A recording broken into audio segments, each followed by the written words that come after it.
Welcome. Welcome back to Be You Tonight. Our guest tonight is one of the newest additions to The Daily Show as a correspondent. He's also the author of The Areas of My Expertise. Please welcome to the show, John Hodgman. John? Thank you, welcome to the show. Thank you very much.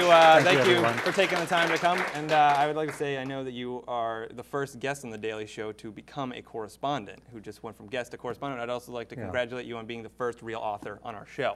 Oh, yeah, of course. Well, I think that's stretching the truth a little bit, actually. I know. We normally just kind of hand books to people and say, pretend to be the author. Yeah, of course. We've duped our audience into believing that's how we do it in professional publishing circles as well. I know. Yeah, for sure. David McCullough, apparently not a black female.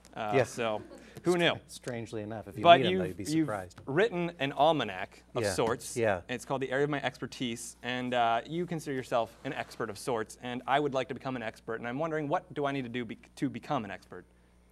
Well, you know, my book is a book of trivia. It's a handy compendium of complete world knowledge, much like the old Book of Lists, which was written about 100 years before you were born, apparently. Probably. How old are you? I am 21. Good God. I got to get a little bit more youthful here. Yeah, I decided. We can put a hat on your head, kind of crook sideways. I'm doing this because it makes me look more youthful, and also because the way this couch is set up, the collar really invades my neck meat in a very So it's like a book of trivia, but all of the amazing true facts and historical oddities in it are made up by me. Exactly. I think they should make a John Hodgman version of Trivial Pursuits, where none of the answers are actually real. You just need to think. I agree with you. What would John do? I think you're onto something. That would be a very good idea. But obviously the quick way to expertise, of course, is to make it all up.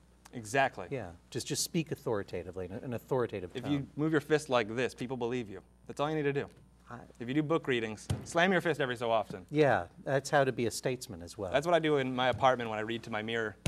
Yeah, really? I slam my fist to tell myself, damn it, I'm right. I've heard all about that. I know. You did? It's on YouTube. Damn it. Yeah. No, I saw it. It's an amazing clip on YouTube. I know. It's about a half-hour epic. Check it out. Yeah. But it's not as epic as your list in the book that many people have talked about. Yes. 700 hobo names, but you've added 100 to the book.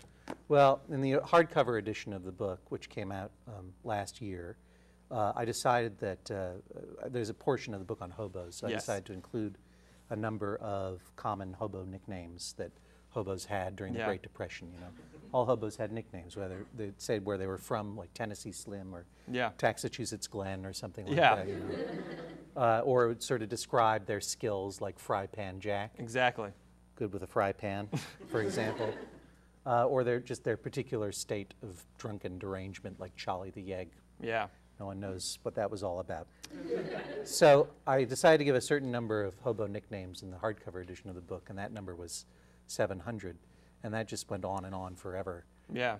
And then we had to do the paperback edition of the book because, in fact, largely because of students like you who kept coming up to me saying, I'm a college student and I can't afford the hardcover edition of the book. Exactly.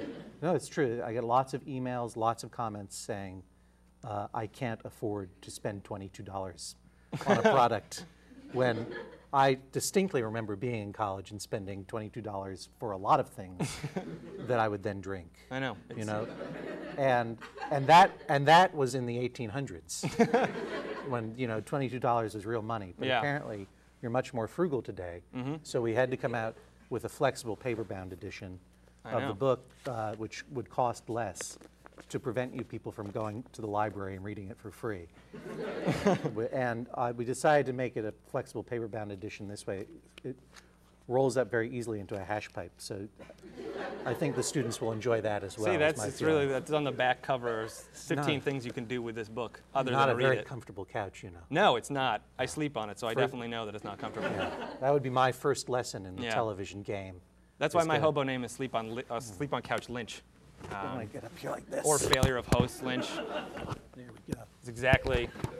See, this is how we capture the youth market. Awesome. It's really just comfort, you know? Yeah. Hey, we're coming to you live from MTV Studios. I'm here with my main man, Hodgman. All right, let's rap. Let's interact. You dropped that new album with Tupac. No, he's dead. Okay, someone just got fired in the back. Yeah. Hodgman. Yeah, get Yeah. your research. So stop talking that way, I know. and we can talk about something else. I know. We can talk about something Oh, else. right. So for the paperback edition, we were going over it and we were deciding what should we add to the paperback edition. There are obviously some corrections and updates and clarifications that needed to be made. An actual furry old lobster was discovered. We had to discuss that in the book because I talked about it in the hardcover. You obviously are familiar with every part of my book. Exactly. And we decided to add 100 more hobo names. Now, what I found interesting is that I'd say about 100 of the names were the rosters of baseball teams. There's like Lefty Pete, like he was also a hobo. So if A equals B and B equals C, hobos comprise baseball teams in the 30s. It's like the only thing. Who's Lefty Pete? What are you talking about? He's not on the list. Lefty Pete. Lefty Pete is a hobo, but you had a syllogistic relationship between Lefty Pete and... Basically. Yeah, there's no information in my book about sports. Nothing about sports. No. If you like to talk about sports, maybe you could turn to the rest of the culture. Everything else on television and I know. Another intern has been fired, and I have possibly lost my job once again. No. You're not even being paid, so you can't. It's true. You'd be surprised that I can lose my job even when not being paid. But you started as you were a literary agent for a while in New York. Is this correct? Yes, that's true. And but I didn't start that way. You didn't start that way. No, you started as a child. I started as a child. I started as a student of the world, of course. Of course. And went on to be a cheesemonger and a ticket ripper at the Coolidge Corner Movie House. Very nice. Those were all important professional. I was not a cheesemonger at the Coolidge Corner. No. No, they've stopped their cheese program there. It's, but you know, those were important professional experiences long before I was a professional literary agent. Yeah. And you represented Bruce Campbell. Yeah, that's right. From Evil Dead fame. This would be when you guys should clap for Bruce Campbell. Exactly. Bruce, we'll add it in later. But did you ever plan on, was it a goal to surpass Bruce Campbell for cult status? I mean, was there? No, that's impossible. Why would I wish to do that? Because why not, Yeah. John? You're trying to take over the world. No, I don't want to take over Bruce Campbell. He's so nice. You know, I was at the literary agency. I really had one client, and then I decided I wanted to expand that a little bit. We had just gotten the internet in our office. Never heard of it. Yeah, I know. You should look into it. It's like a super telegraph. It's kind of like a telegraph. Yeah, but super. Does it involve ponies? No. Unfortunately, no. No, you misunderstand me. It's like a super telegraph, is what I was trying to say.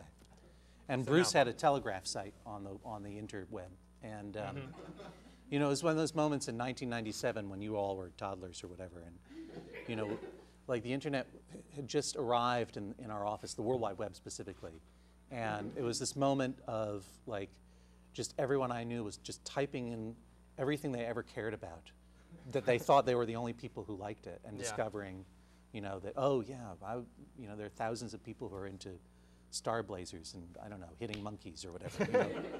And for me, it was Bruce Campbell. I'd been a big fan of his work from The Evil Dead, and I typed in his name and discovered all these people who liked Bruce Campbell. And I discovered Bruce Campbell's website, and so I wrote him an email saying, "I'm a literary agent," which was not really exactly true at that time.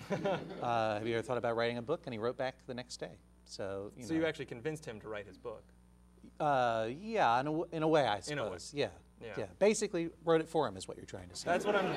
Your words, not mine. Yeah. The ghostwriter right here. No. He wrote every word himself. He's not. He's a do-it-himself kind of fella. Exactly. Yeah. Now, this is a topic that we have to talk about because you are now a correspondent. Oh, right. We're going to correspond on the Daily Show. Well, I'm a contributor on the Daily Show. Correspondents have a very different pay package. Yeah. How did that come about? I mean, you started as a guest? You were a guest, and from there, did they like you so much that they said, "Would you like to come, do some contributions to the show?" Well, I was on the show in November when the hardcover edition was out, and promoting it, and that was very strange because I had just been a fan of the show to that point, and then suddenly I was on television, and it was very much like this, but actually very similar. And then sort of they started making noises about me coming back and doing little comedy bits, which I thought they were joking, but they were serious about it. Did you start as a comedy writer? I mean, when did you start getting interested in doing comedy writing? Well, probably what you might call comedy writing around McSweeney's, when McSweeney's came out, which is a literary journal and website, and I started doing writing for them. That sort of unleashed my funny in that, and I took it from there. That's excellent. Well, I want to thank you very much for coming to the show, John. You're absolutely the book welcome. is The Areas of Expertise. No, the areas of my expertise. The Areas of My Expertise, not mine. No, his. my So it should be The Areas of His Expertise. My. No, the title of the book is The Areas of My Expertise. We'll just dub this all over later, John. Don't worry that's about fine. that. But I want to thank you very much for coming to the show. Ladies and gentlemen, John Hodgman. Thanks, everyone. Thanks for doing the show, John. Yeah, my pleasure.